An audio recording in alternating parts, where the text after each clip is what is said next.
If you are inspired by what you hear, you can take this back to your team or to others, and share with them the link so that they can hear this wonderful content after the fact.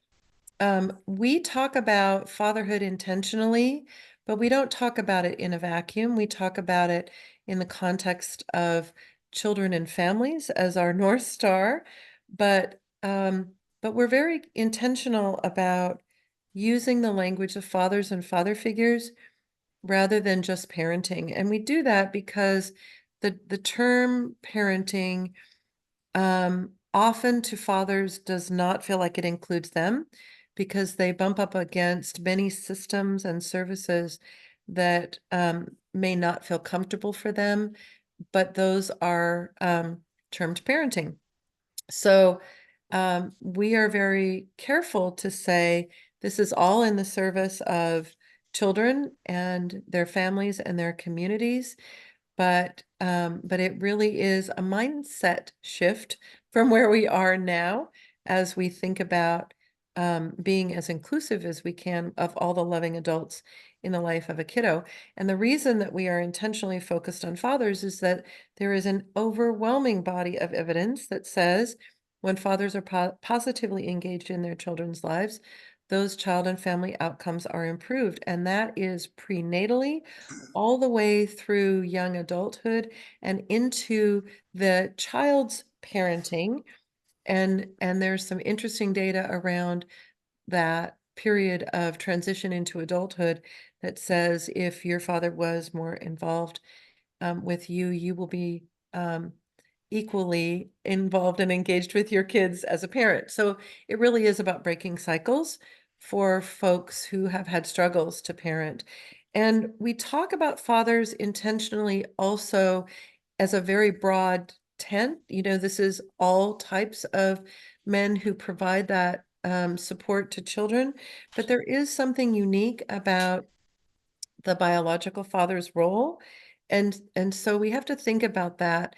And please do not misconstrue my comments to mean that this is not inclusive of parents that are in transition or same-gendered parenting.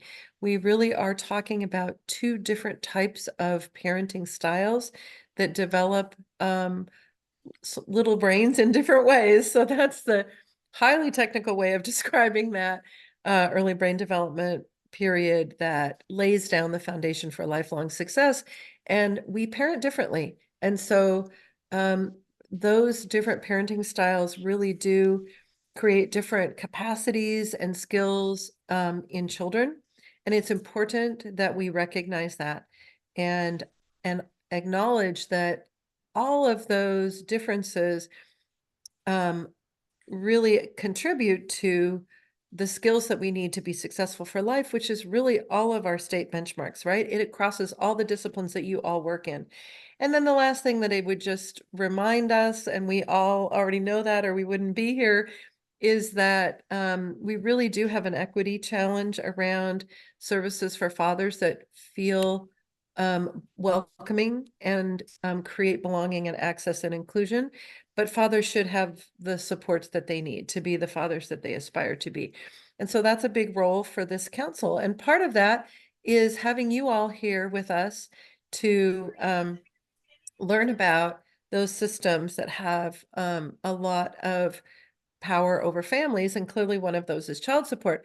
So we have a guest with us today, Jim Ward, who is a tremendous supporter.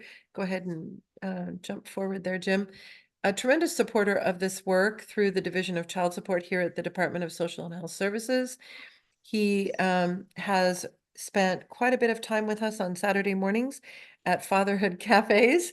And so he comes at this both from his professional role, but also having heard the voices of lived experience quite a lot in his journey, in his role. So we thank our friends at the Department of Health for supporting this series.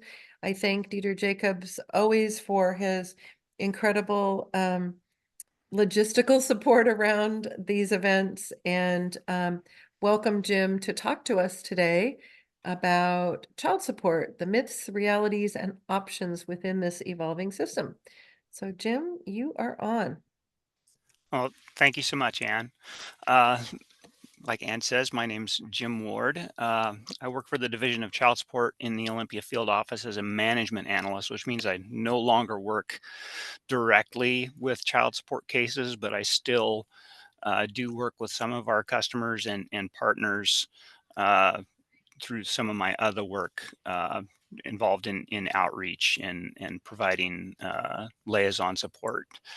I did come up as a support enforcement officer, and I've been with DCS for it'll be 12 years in July. When I started at DCS, an SEO's job was really focused on establishment and collection, our federal performance measures. Customer service was a phrase we used. There's even a chapter dedicated to it in our handbook, but I can't honestly say we did it well. Now, there were certainly some exceptions, but for the most part, customer service was an afterthought. We were a collection agency.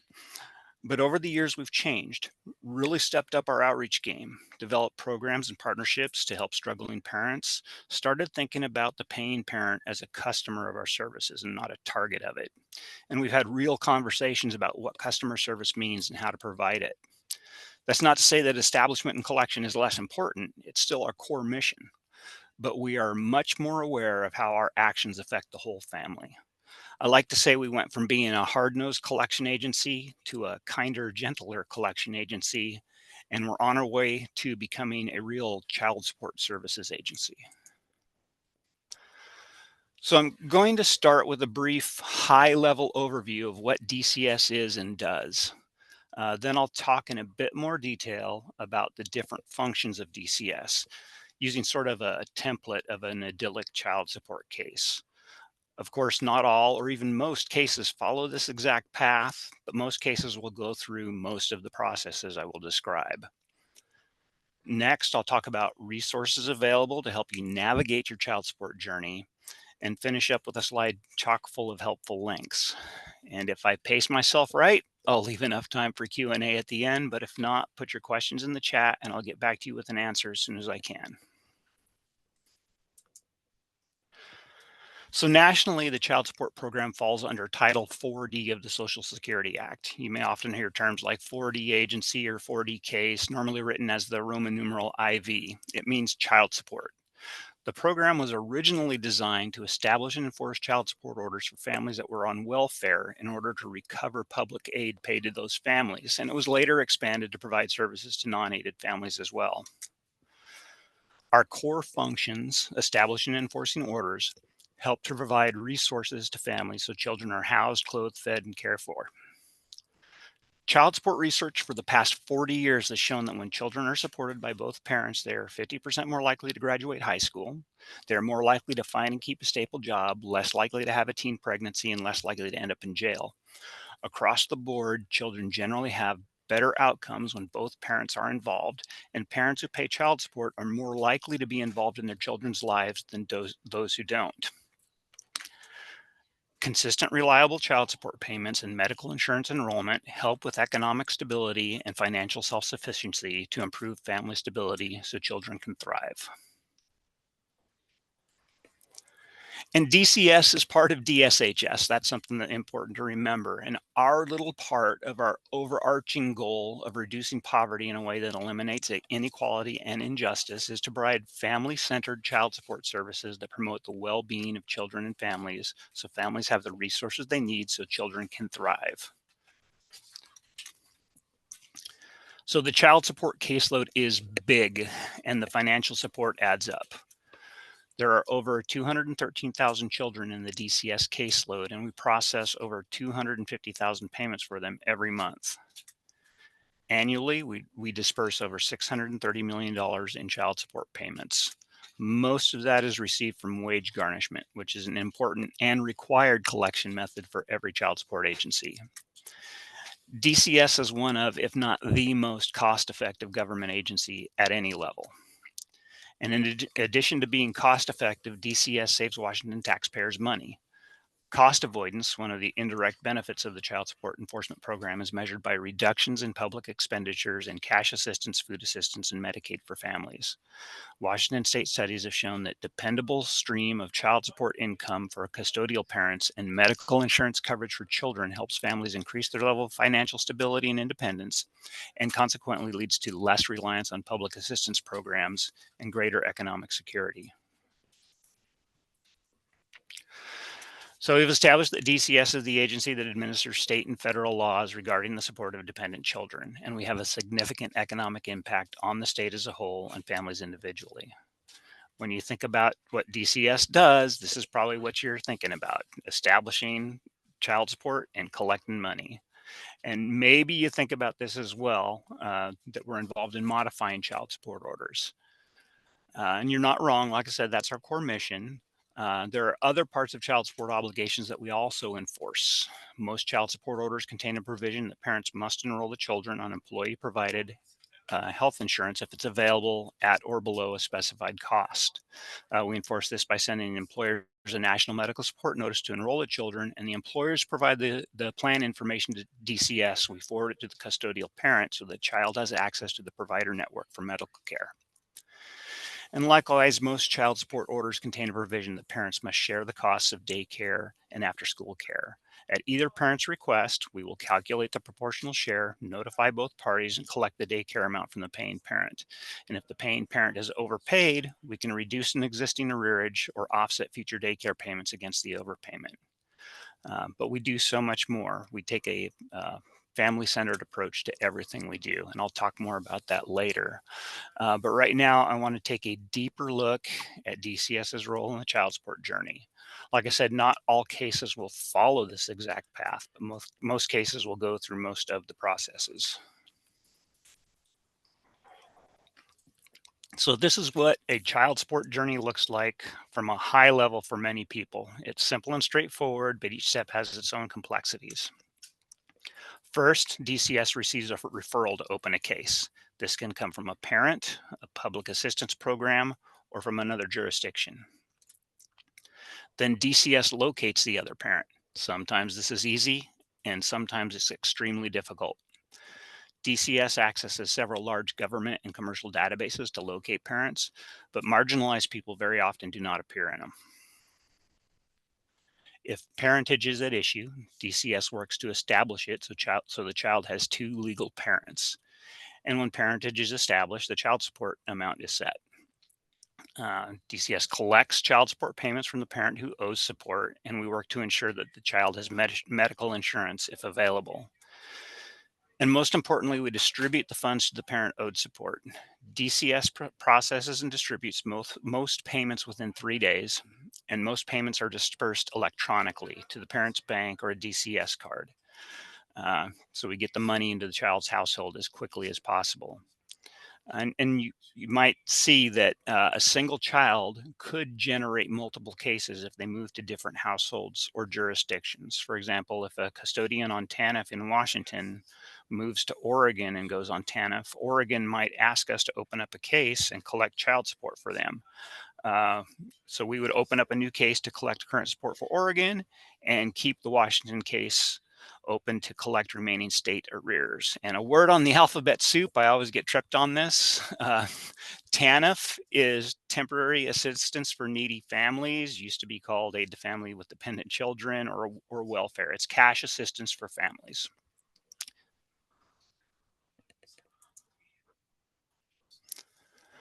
So why do you even have a child support case? So like I said, DCS gets referrals and applications from several sources. Anyone who has lawful custody of a child can apply for child support services. Enrollment forms are available online or at any DCS office. So if you're already in court for a divorce, a custody issue, a parenting plan, and the court also enters child support, the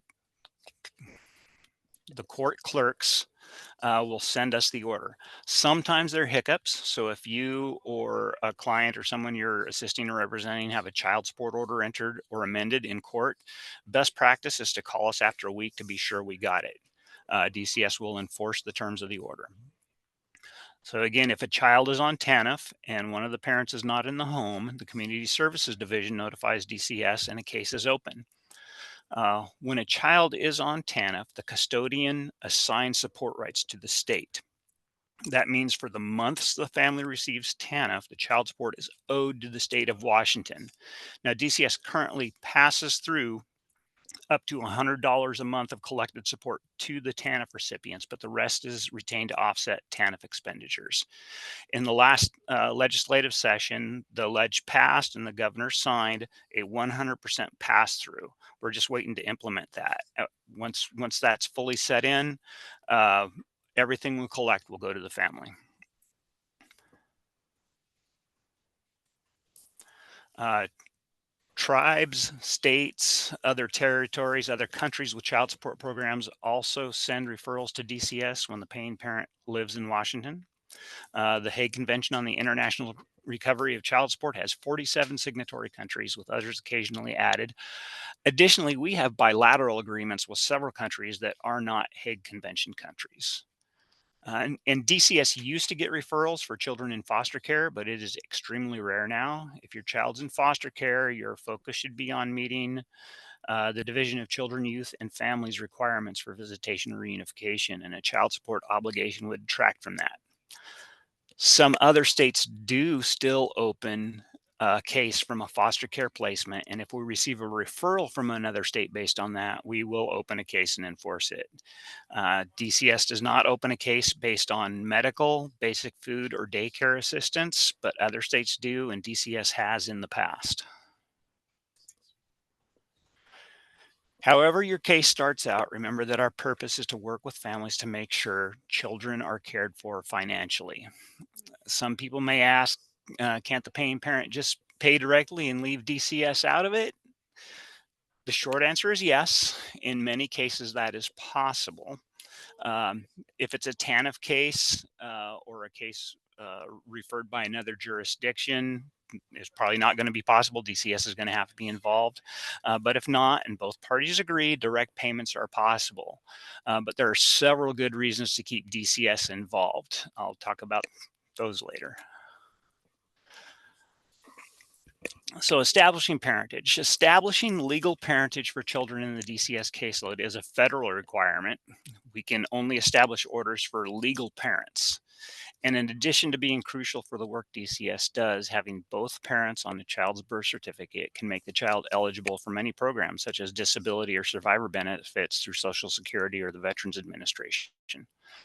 Also, knowing the child's full family medical history instead of just half of it can lead to better care. So establishing parentage for moms is normally pretty straightforward. For dads, it varies. The simplest way is the presumption of parentage for a child born to married parents. If a child is born to a married couple or to a couple in a registered domestic partnership or within 300 days of the termination of either, the partner who did not give birth is presumed to be the other parent. If you're married and your wife has a baby, you are the daddy, even if you don't live together. There are ways to avoid becoming the legal parent in this case, but it requires some work on your part. Unmarried parents can sign an acknowledgement of parentage, normally done at the hospital at the time of birth, but can be done later. If parents are unsure about signing the acknowledgement, they can avail themselves of the DCS Voluntary Paternity Testing Program, which offers free genetic testing to unmarried parents who are interested in establishing paternity and meet some other qualifications for the program. If parentage is at issue and the parents don't want to sign an acknowledgement or don't meet the requirements to sign one, DCS will refer the case to a county prosecutor for parentage establishment. Courts may enter an order naming someone the legal parent. Normally, this is done after genetic testing confirms paternity, but can be ordered by default if the presumed father does not participate or cooperate in the process. If you are served notice to submit to genetic testing in a paternity matter, do not ignore it. Some jurisdictions will make multiple attempts to get you to comply, but some won't. And a judge will make you the legal parent of a child who may or may not be your biological child. And all of these lead to the parent's name being added to the birth certificate. Let me say it here that we know it happens, but DCS never wants the wrong name on a birth certificate.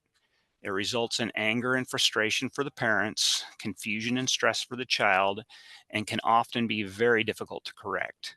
It's 100 times easier to get it right the first time than to disestablish parentage and reestablish it with the correct person. And disestablishing parentage is a legal matter. DCS can't participate in the process.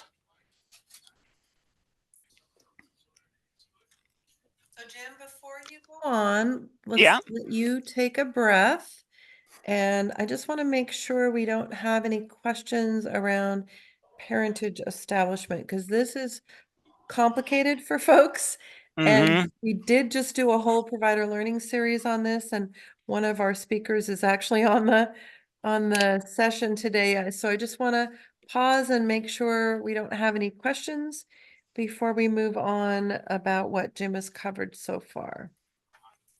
And I noticed that Bridget has also put her the contact phone number in around the voluntary parenting testing program in the chat. So if you have questions about that, that's a resource for you that you can call. Any questions or thoughts at this point before Jim moves on?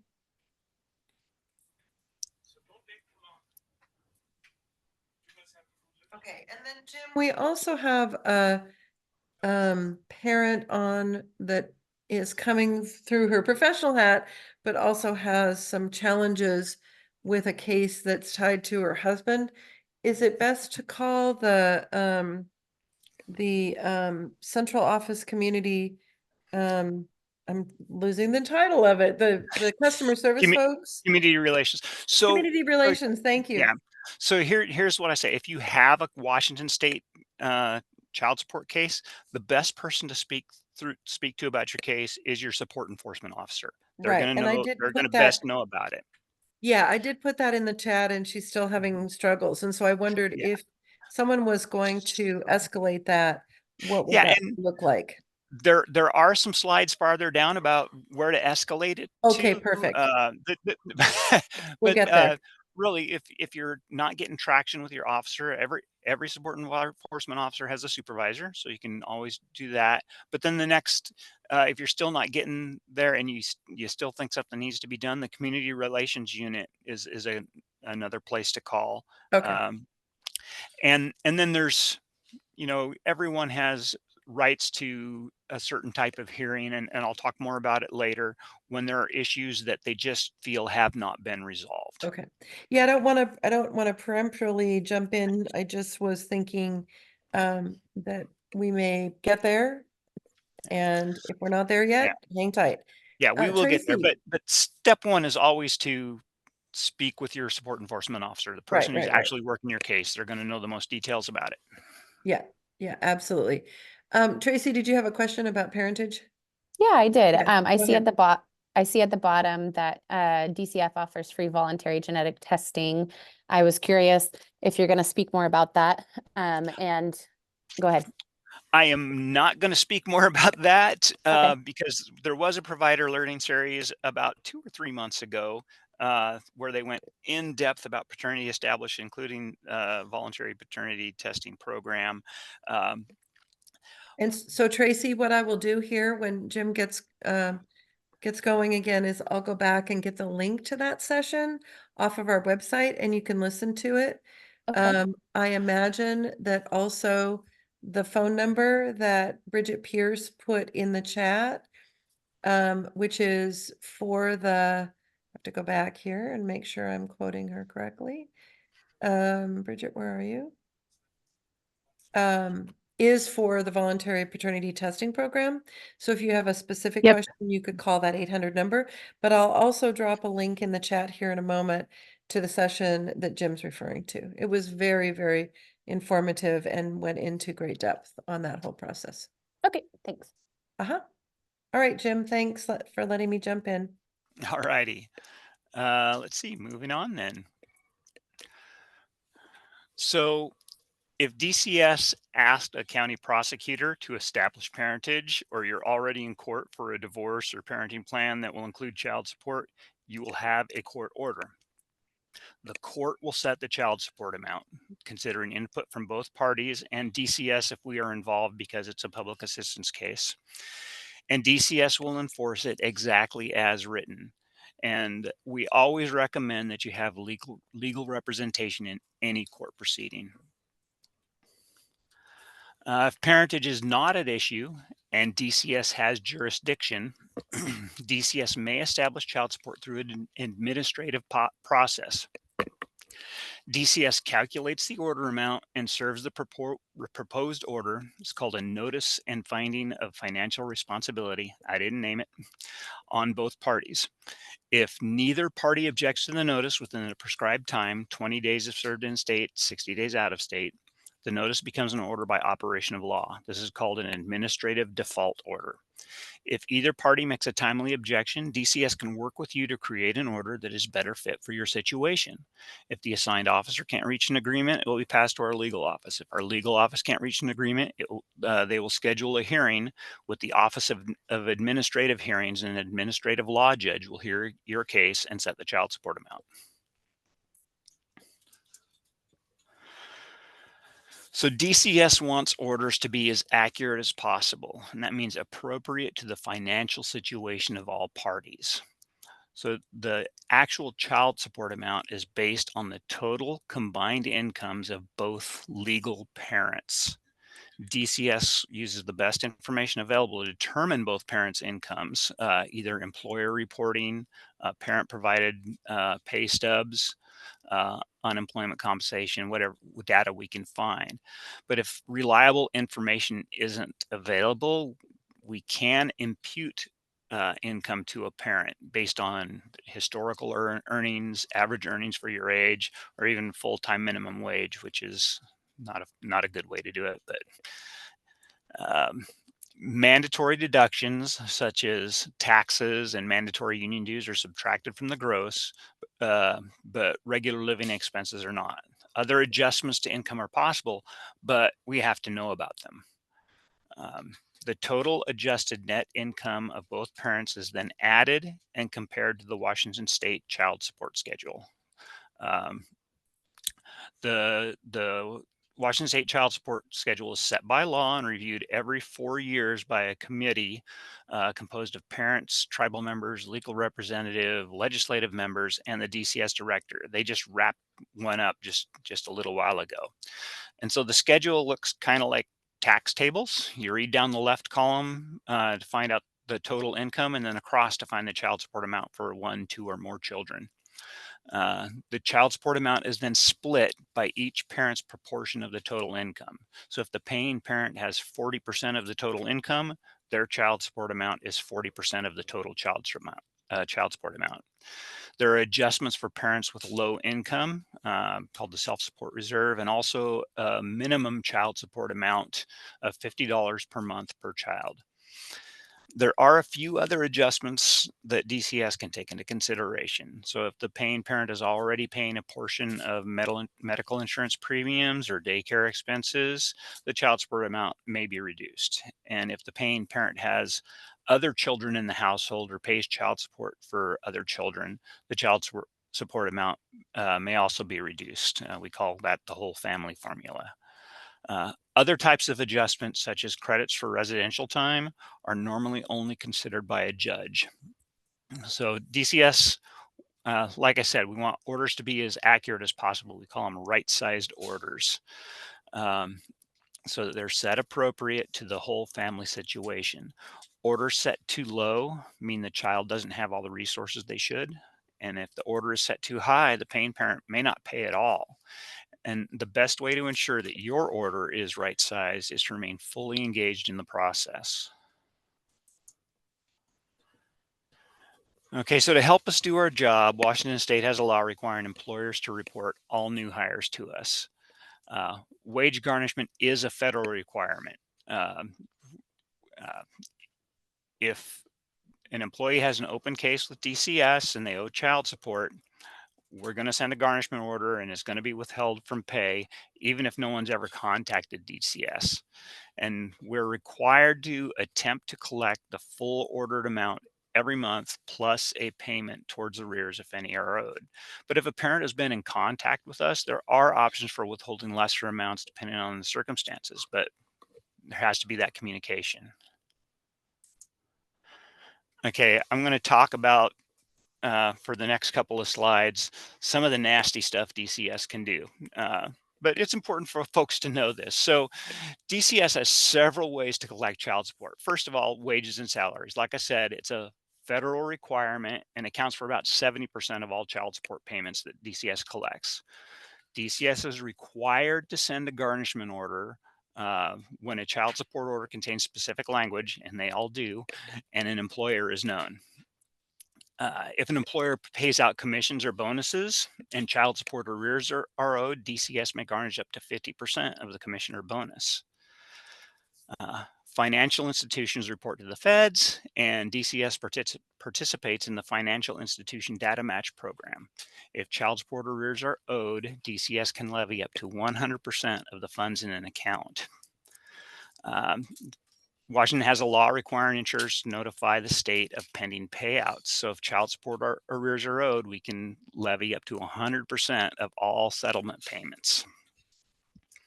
If the income source is workers' compensation, unemployment compensation, disability, just like wages, we can garnish up to 50% of the amount. And with retirements and pensions, also like wages, DCS can garnish up to 50% of the monthly distribution. And depending on how it's structured, DCS could also levy up to 100% of the account value to collect child support arrears. And finally, of course, we will accept voluntary payments.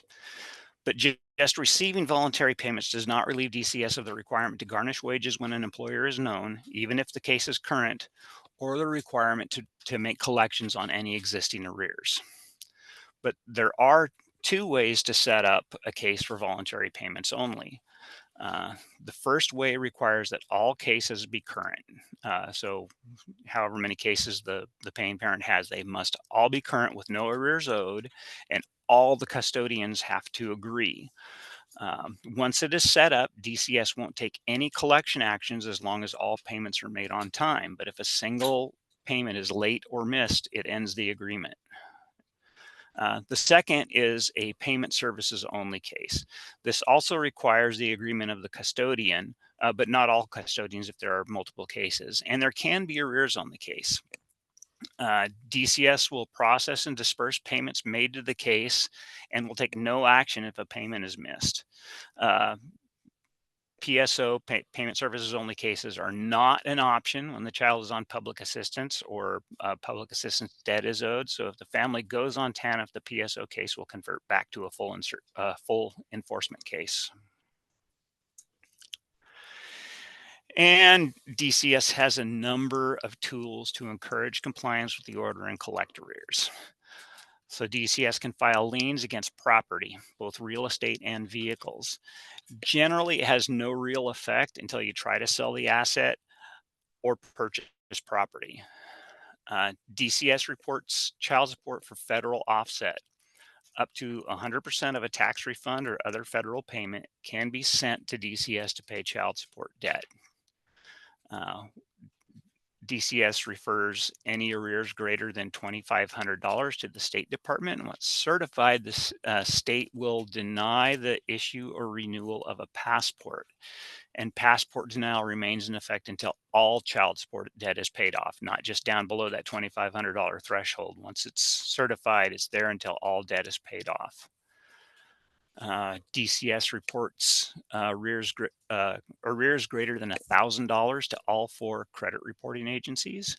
And once reported, DCS continues to update weekly until the case closes. So even if the total balance is paid off, we still report weekly. $0 owed, code 11, good account. DCS can certify licenses for suspension to Department of Licensing, and not just driver's licenses. Almost any professional, occupational, or recreational license can be certified for suspension. And just like other states, territories, and countries can send referrals to DCS, Washington DCS can ask the child support agency in another state, territory, or country to open a case when the paying parent lives in their jurisdiction. And finally, contempt of court. We can refer a case to a county prosecutor for contempt of court. Normally, this is only effective for parents who are able to pay and will pay to avoid the time and hassle of attending court or sitting in jail. It is much less effective with parents who truly can't pay. Contempt of court is really an option of last resort when everything else has failed. The intent of all these actions isn't punitive, although I understand how it might seem that way. The intent is to gain compliance with the order. We would much rather work with parents than what seems like against them. We want to help you stay ahead of it all and help your children. And from what our experience, that's what most parents want as well. We're really here to work with you to help you figure out how to make it work. So, you have questions or changes in your life, keep in contact with us. We can work together to figure it out.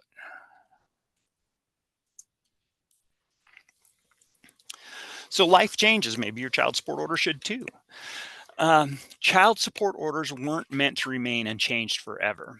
If you have an open case with the Division of Child Support and there has been a substantial change to you or the other parent's income, living situation, or parenting time, you may ask DCS to review your child support order for modification. Again, at the request of either party, DCS will conduct a review using the same criteria and process as if establishing a new order. If the review determines that the child support amount should change, DCS will forward the order to the appropriate venue for modification. So DCS, as an agent, we don't modify orders ourselves. We have to send it to the appropriate court to do that, either an administrative court or a superior court. So, and whether or not your order change depends on many factors. You may be required to go to court. We can guide you through the process, but we do not act as an attorney or representative for either party. And your case must meet certain criteria to obtain our help. Once modification process is started, it's important to remain fully engaged. If you don't, the judge may dismiss the proceeding or make a decision based on only the other party's input.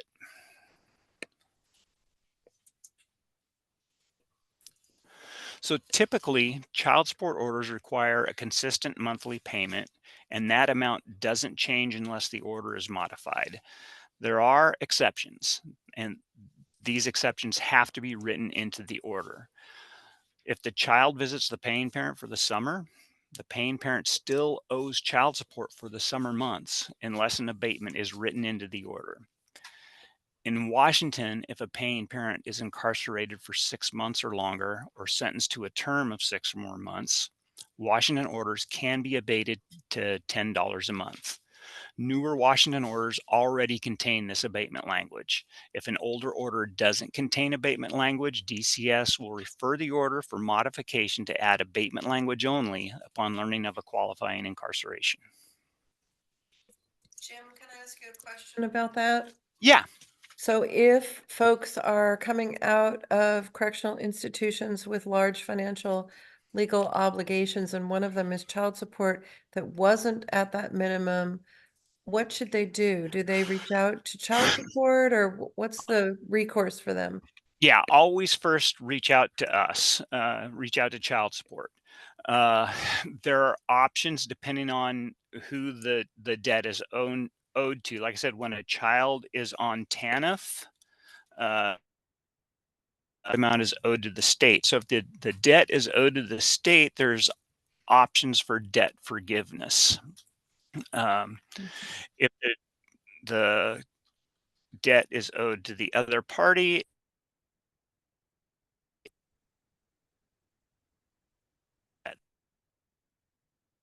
of situations like that should have been captured. There's a very small percentage that aren't, like folks whose aren't Washington orders, and so we don't have. Jim, you're blipping in and out a little bit. If you could get closer to your tree. Oh, no. Yeah.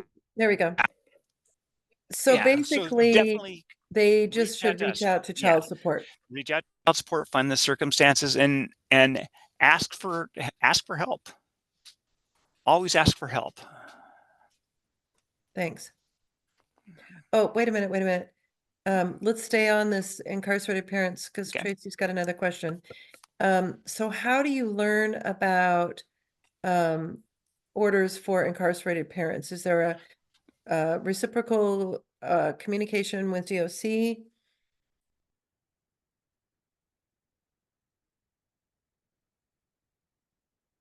Oh, did I lose you?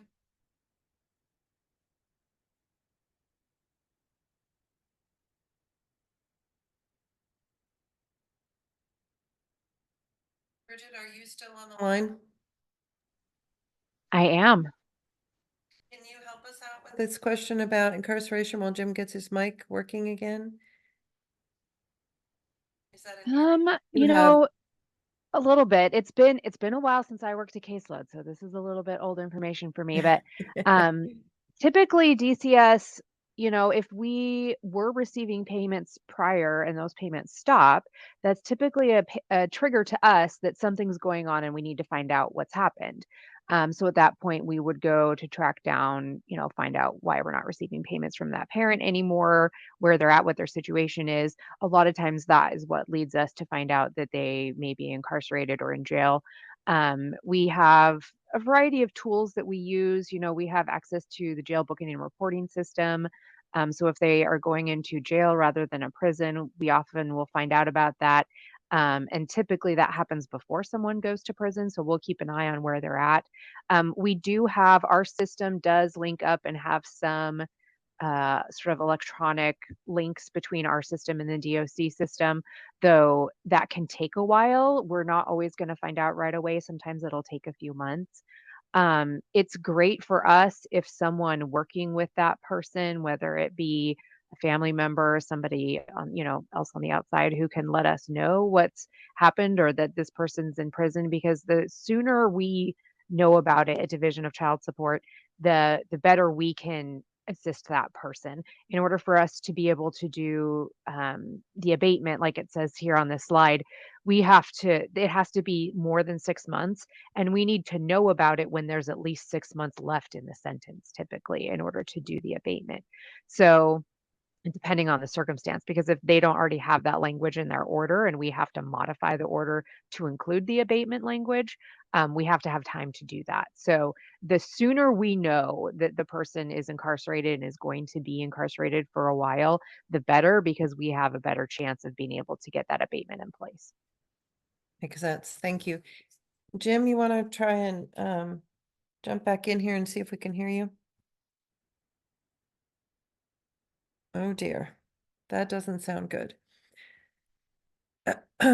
Okay, so another question, Bridget, that you probably have a sense of is a question around what constitutes a change in circumstances enough to be able to modify an order. And so this individual is talking about 20% less in income in a new job. Is that like, what's the threshold? What is that? What qualifies as a substantial life change in that regard? So it's interesting that a lot of the qualifications don't have as much to do with the percentage of the income that has changed, but when we were to calculate the child support amount, how much the amount would have changed by. So if you have a significant 20% less in your income, depending on what your income is, that could very well be considered a substantial change. I see this also has a question about the time period. So for most court orders, for DCS to be involved in the modification, it often is we will wait until the order is at least 2 years old before we can do a modification through the prosecutor's office. Some of that is just because the state can only expend so much money modifying orders.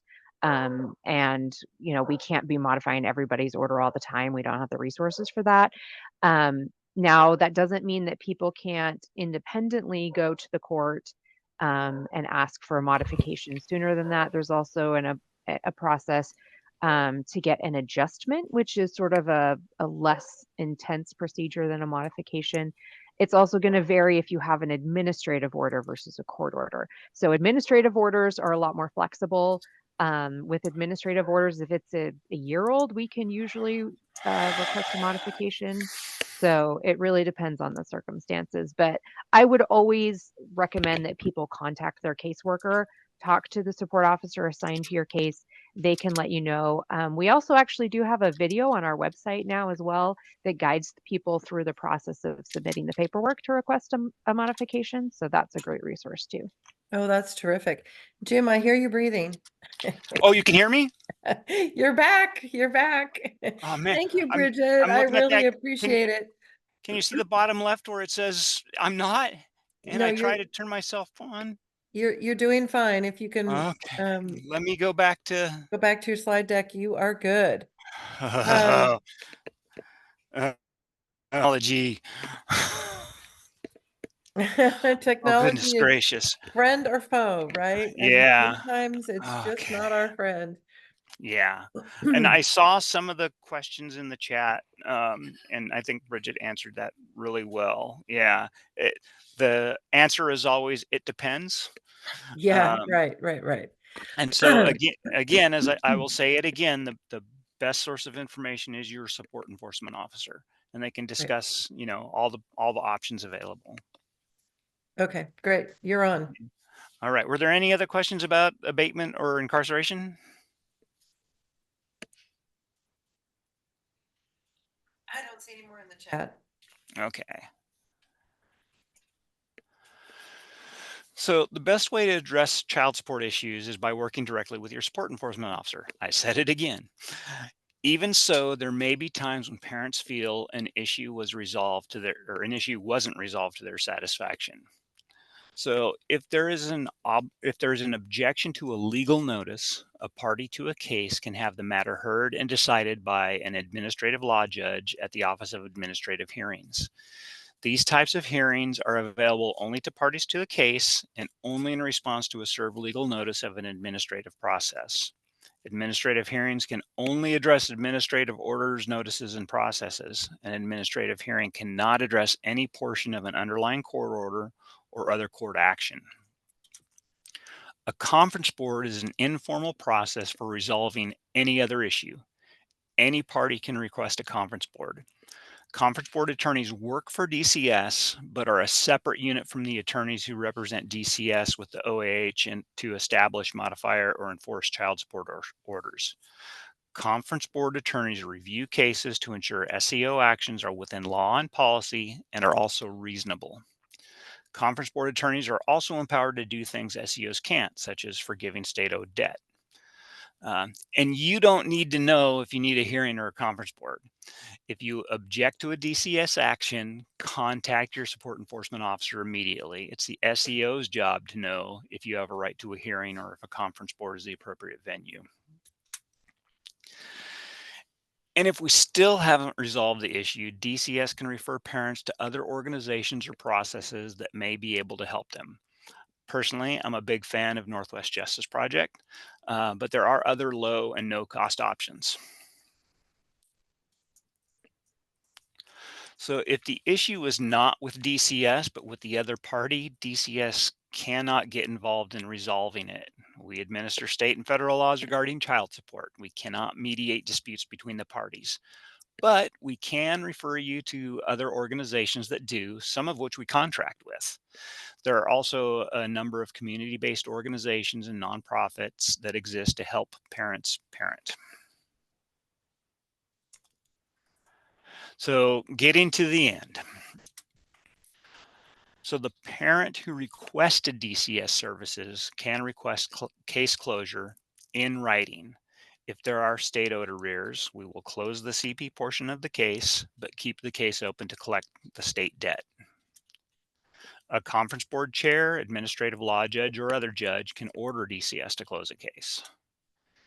If DCS is collecting child support at the request of another jurisdiction, DCS will close the case if the other jurisdiction asks us to, or they close their case.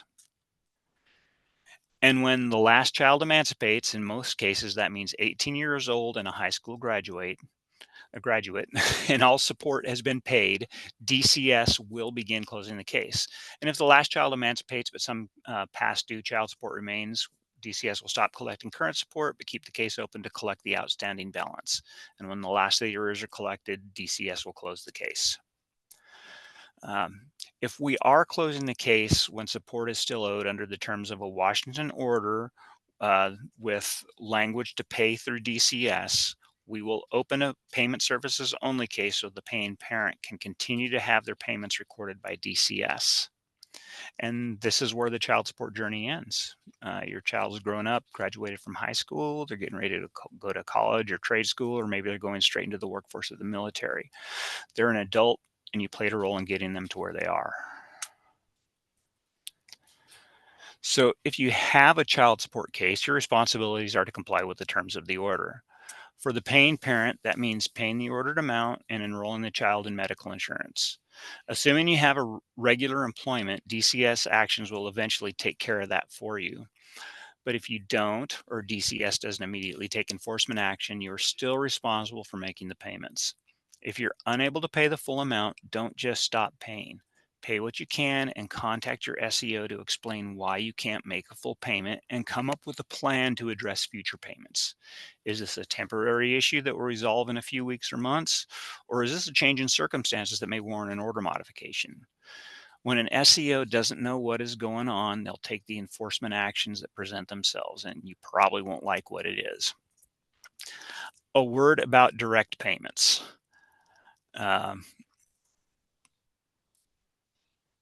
Where was I? Yeah, a word about direct payments to the other parent. If you have a DCS case, you have an order or notice that has language in it that tells you to make all payments through DCS. It requires you to make payments to us and warns you that payments made to the other party, even directly to the other custodian, may not be credited. DCS is not just the collector of child support, we are the accountant, and we can't account for payments we don't know about. Also, SEMS, our computer system, may take automated actions such as credit bureau reporting based on information in the system. And if you're making payments outside of the system, the reporting may not accurately reflect what your actual child support situation is. If I had a child support case, I would only ever and always make payments through DCS. That way there is zero possibility of the other party denying I made a payment or saying a payment I made was for something other than child support. But if I did, for whatever reason, make a direct payment, I would get a signed and dated receipt that specifies the amount paid was for child support. Then I would immediately take a picture of it and send it to my SEO and file the original away with other important child support documents. If I was a custodial parent, I would still want DCS to handle my case for many of the same reasons. Even if the other parent was a reliable payer, just having DCS work the case takes a lot of the responsibility and stress off of my back. So custodial parents must also comply with the terms of the order and cooperate with DCS. They must provide DCS with information about the child and the other parent on request, and failure to do so could result in sanctions and possibly case closure. Both parents are required to notify DCS if your contact information changes. And paying parents who want their case to remain in good standing will want to contact DCS whenever your employment situation changes. Communicating with DCS and establishing a rapport with your SEO is the best way to manage your case. Identify issues before they become problems and address problems before they become crises. Our goal for customers is to deliver services adapted to individual customer needs and circumstances. We have several projects we are working on that help support this goal.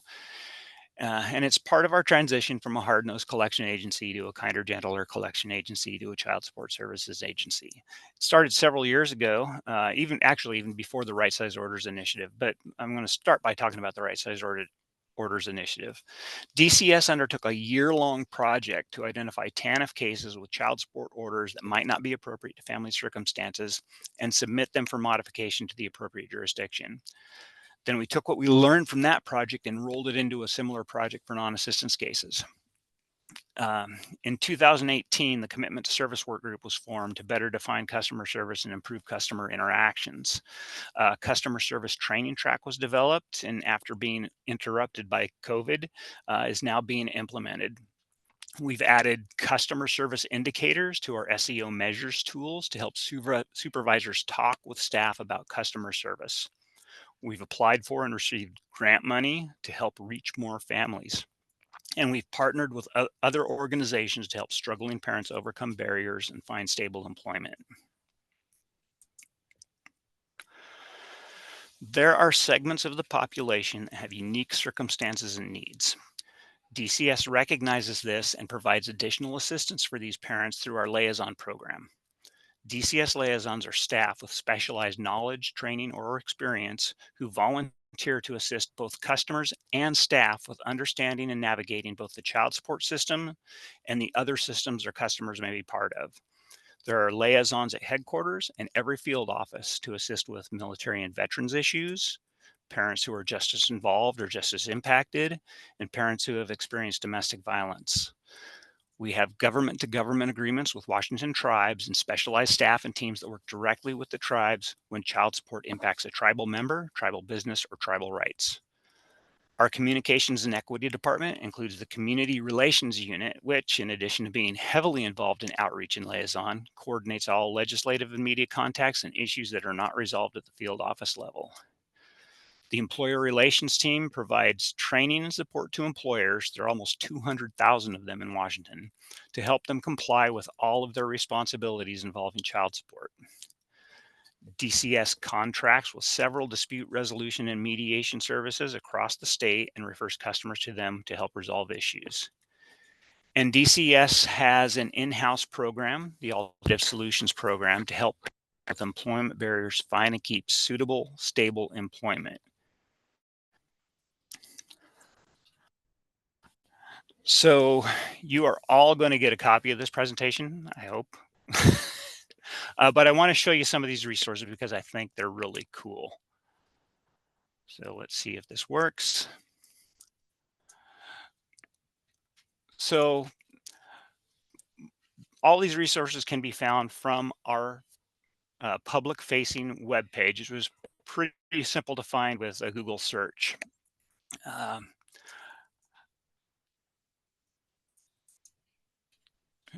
There we go. I heard someone mention the videos. This is one of the really cool things that our communications unit just recently rolled out. But there are videos to help you figure out how to do a lot of child support stuff. We're not going to play any of them because I don't want to crush the bandwidth. But how to fill out a DCS application to receive child support, how to enroll for payments, how to set up your SAW account so you can make or receive, or so you can make payments, how we process payments, issues with child support, that acknowledgement of parentage. If you want to find out more about that, there you go. And information about how to find your child support order and then or modify your child support order. And then once you've watched the video and know what form you need, you can go here and download the form. If you look over here on the right side, the quick child support estimator. So really a simple way to do it. It will be not as accurate as actually using the child support calculator, which is a lot more complicated. Like I mentioned, we have tribal relations teams, veterans liaisons for working with veterans and military folks. Again, that video about how to pay your child support and links to that. And then alternative solutions. So alternative solutions, I want to say that they started back in maybe 2012, 2013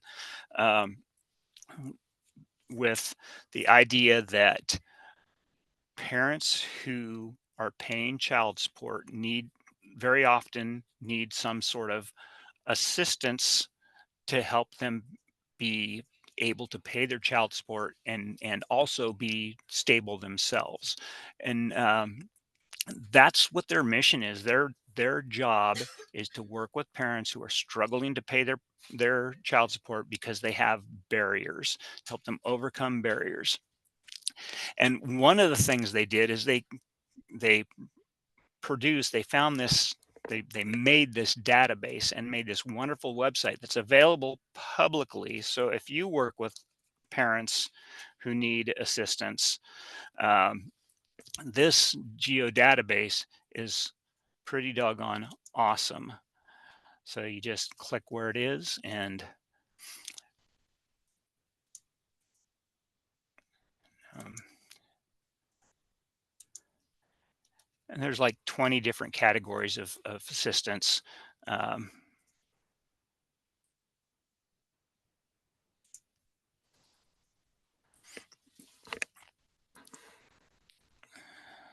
all right. So that's kind of the end of everything. Are there any questions? I think the questions that have been posted in chat have been answered, but I just want to go back to one that maybe not, which is there ever a case where child support extends beyond the age of 18 for the youngest child? Yes, it can. So one is if the child hasn't graduated from high school yet. Um, there are cases where a child may have needs that require support beyond uh, age 18, beyond typical adulthood. There's also post-secondary support. It doesn't happen a lot, but it happens enough that it's a real thing, where parents can be ordered to pay the tuition and other expenses of a child attending college. DCS does enforce those orders. Um, but again, those are going to be court orders. DCS doesn't administratively establish anything like that, but courts do, and DCS would enforce those orders. Can you do me a favor? Can you hit stop share so that my video is not quite so laggy? So the other question that comes up a lot, which no one has posed today, but I'm going to ask it on their behalf, because it seems to be one of those myths that you put in the title of your talk, which is there is often confusion about the relationship between compliance with a parenting plan and paying child support. Can you debunk that myth for Oh us, please? yeah, and when I first submitted some slides to build this presentation, I do have a slide that talks about that, and it's super negative. So here's the thing.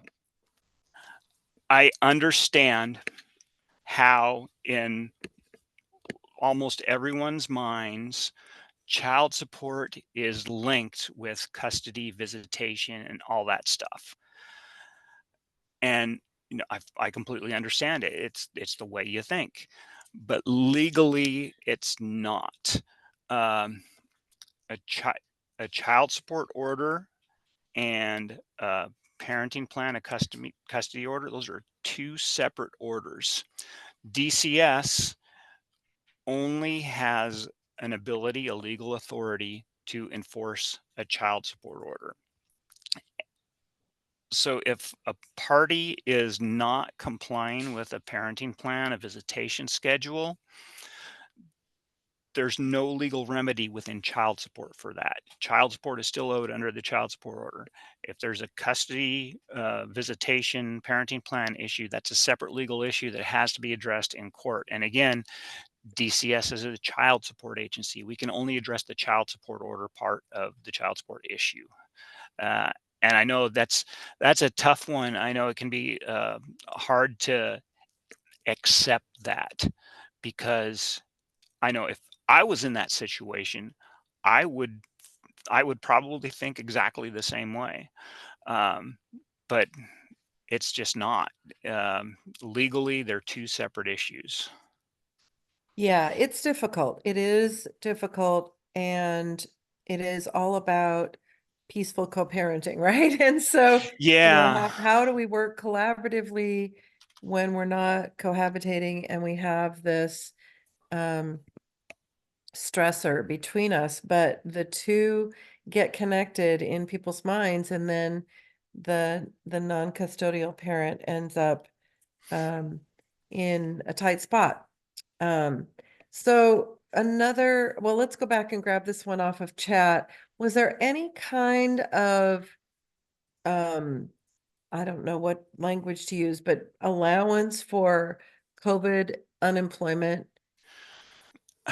So, um, no. So child support orders can be changed due to family's circumstances, but they don't automatically change. The amounts don't automatically change. So there may have been people in that situation who got their order modified, and for them, yes, it changed.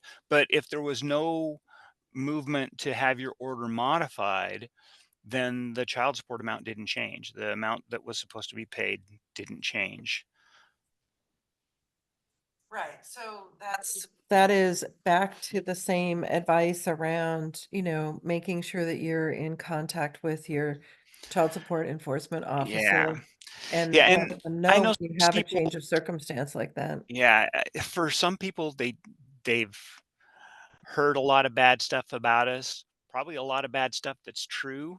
But what I said at the beginning is also true. We have been on a glide path of changing. We've got a lot of new employees who have been brought up and trained in this family centered, whole family school of thought. Um,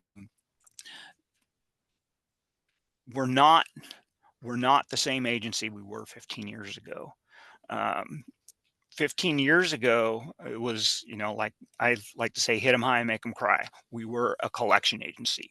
We collected child support. We recovered TANF. We did those kind of things. Now, like I said, we are part of DSHS, and we are part of the goal of reducing poverty by 50% in ways that eliminate justice and inequality, or injustice and inequality. Um, and I know the leadership is totally bought into that and supports that, and my coworkers do as well. Uh, we are not the same agency we were. You've heard horror stories about us in the past, and some of them are probably true. We're not that agency anymore. Please call us. And at the federal level, the title even changed from child Yes. support enforcement to child support services. So I think it's from the federal level on down. But I guess the other part of that is also encouraging, Jim, is that every 4 years, the state has a group of individuals that are appointed by the governor to look at all of these policies and all of the structure that is within the state's purview. And this last year, we had two fathers that were on that child support schedule work group, which is what it's Mhm. called.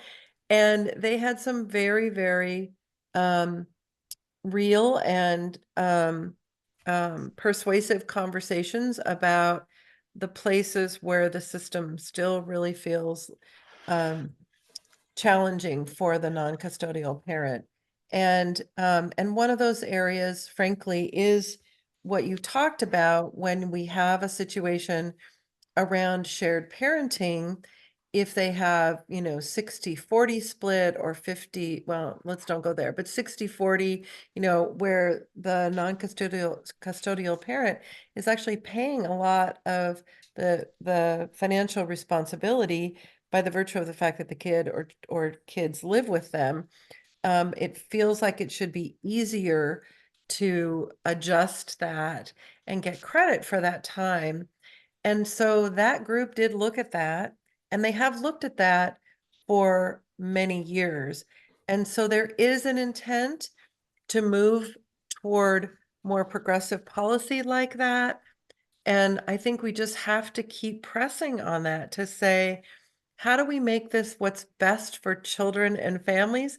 And I think the division is working hard in that regard. That's my perspective as somebody who works with a lot of dads who struggle with systems. And so I would say, you know, hopefully those continued efforts will bear fruit.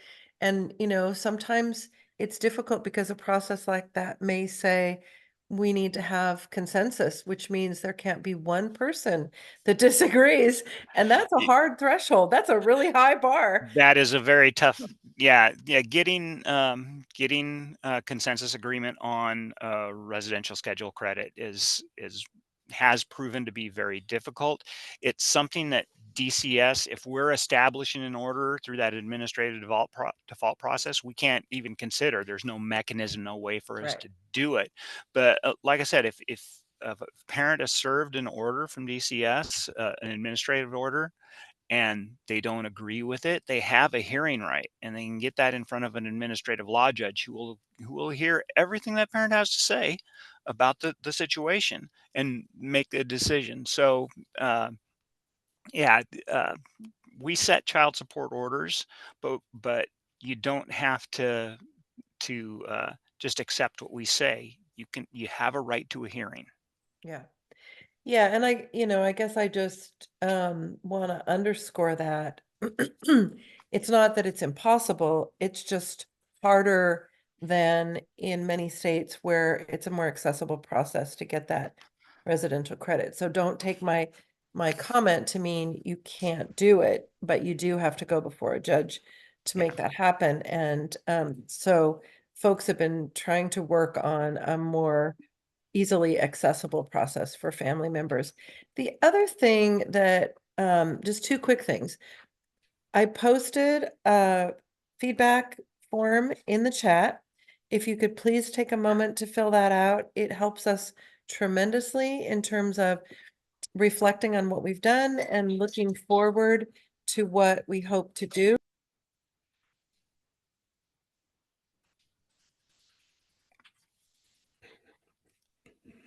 It looks like you're muted, Ann.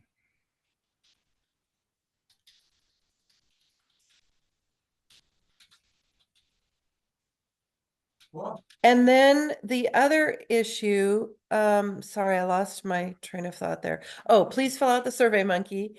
And then thank you to those of you who are joining us for our 6th annual summit in person this year at the Tacoma Conference Center on June 7th.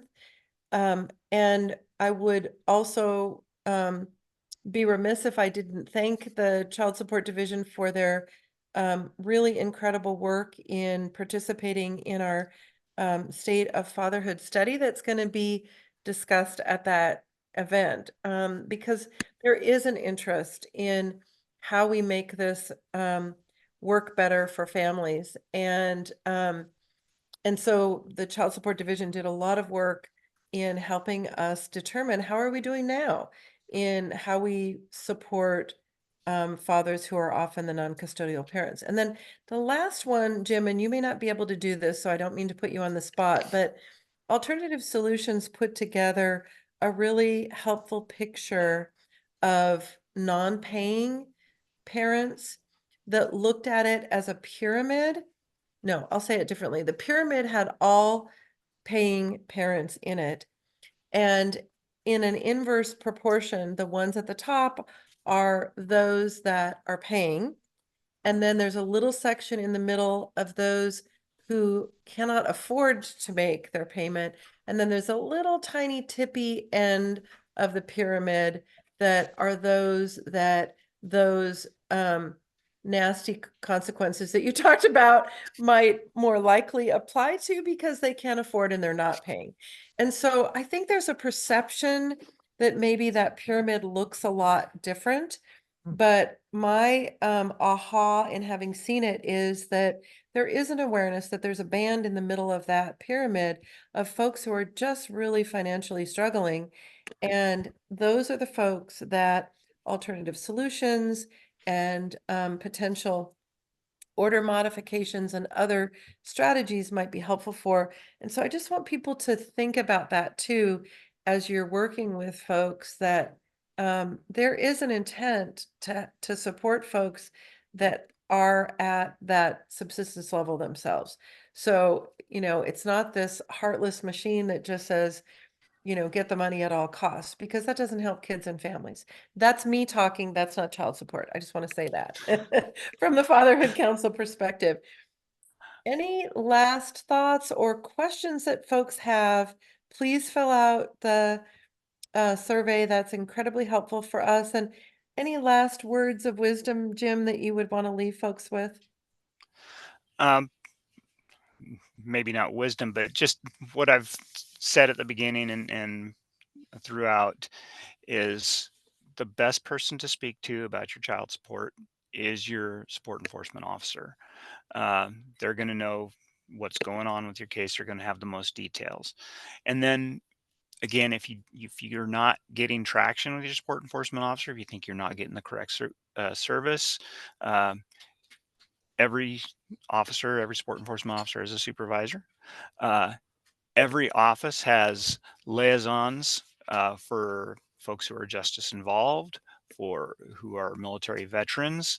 Uh, so there's that avenue as well. And like I said, everyone has a right to a conference board hearing or a conference board to hear the facts of their case. Uh, but working with us, certainly trying to avoid DCS is not going to pan out well in the long run. Because we are a huge government agency with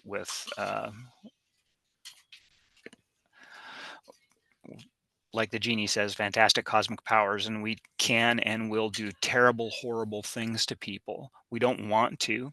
The system kind of grinds us into doing that. We would much rather work with you. Thank you, Jim. We really appreciate your perseverance in overcoming technology's woes today and the work that you put into this really clear and helpful um, presentation around the basics around child support. So just a reminder to folks, if you go to our website, and I did put it in the chat a little bit ago, all of our prior provider learning series sessions are there, and there's both the YouTube recording and also a PDF of the PowerPoints. And so Jim's will be up in a couple of days. We have to convert this. It takes a couple of days to get that converted and onto our website, but you will always have it as a reference looking forward. So please fill out our SurveyMonkey form for feedback. Please join us on June 7th if you want to learn more about fathers across the broad continuum of services and areas that we work toward. And we thank you, Jim, for your time. And Bridget just had one more quick thing you wanted to say. I think from a support enforcement officer's perspective, there are often things that DCS would like to help parents with, but just not within our powers. So we are bound by the laws, the regulations, and the decisions made by courts. But the more information parents give us, the more we can help. Right. And I think the prosecutor's offices are saying the same thing. You know, when someone is in contempt, those bigger counties have folks that will help them work through issues. So thank you for your great information, and thanks everybody for joining us. I would say come join us for our next session, but our next session is our summit, and the one after that, the date has not been set. I can tell you the two areas that we're really exploring right now. One is a gentleman who does a lot of work around African-American fathers and mental health and behavioral health, which we're really excited about. And then also we are working with some friends in the public health world around early infant and maternal outcomes and fatherhood. So we have lots of things coming your way, but the big one now is our summit. So I can't give you a date for a next session, but hope we see you back. Thanks for joining us. Jim, do you want to stay on for a minute? Yeah. You have a minute? Okay. Yeah. All right. Thanks, everyone. See you at the next session.